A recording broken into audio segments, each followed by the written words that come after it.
السلام علیکم ورحمۃ اللہ وبرکاتہ۔ بسم اللہ الرحمن الرحیم۔ معزز سامعین، پچھلی ویڈیو میں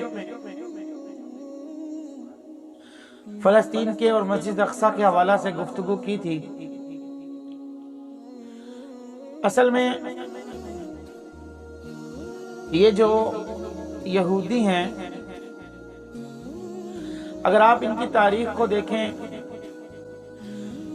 تو ان کی تاریخ کے بعد بھی انہوں نے ایک مرتبہ پوری دنیا پہ حکومت کی ہے، لیکن جب اللہ کے نبی علیہ الصلوۃ والسلام کو اللہ نے مبعوث کر دیا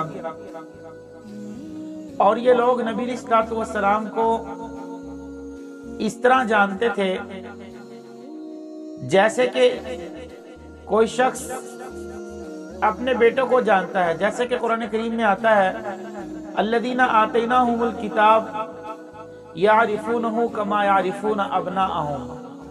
نبی علیہ الصلوۃ والسلام کو یہ اچھے طریقے سے پہچانتے تھے، لیکن پھر بھی یہ لوگ اسلام کے خلاف سازشیں کیا کرتے تھے۔ وجہ صرف اس کی یہی تھی کہ یہ اسلام کے دشمن تھے۔ اسلام کی دشمنی کی ایک وجہ بھی یہ تھی کہ جیسے ہماری قوم اور ہمارے اولاد میں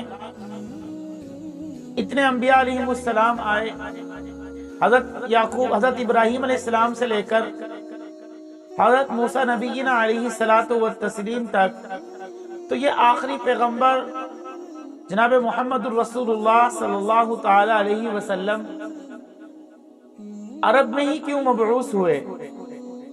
تو اس پیغمبر کو بھی ہماری نسل میں آنا چاہیے تھا۔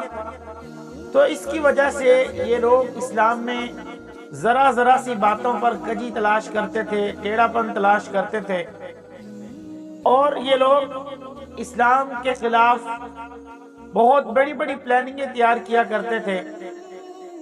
قرآن کریم میں واضح ارشاد ہے یا ایھا الذین آمنوا لا تتخذوا اليہود والنصارى، کہ ایمان والو، یہود اور نصارہ تمہارے دشمن نہیں ہو سکتے۔ لیکن عیسائی اگرچہ اسلام کے دشمن ہیں، لیکن اتنی شدید دشمنی، اتنی شدید بغاوت اسلام سے انہوں نے نہیں کی جتنی یہود لوگ کرتے ہیں۔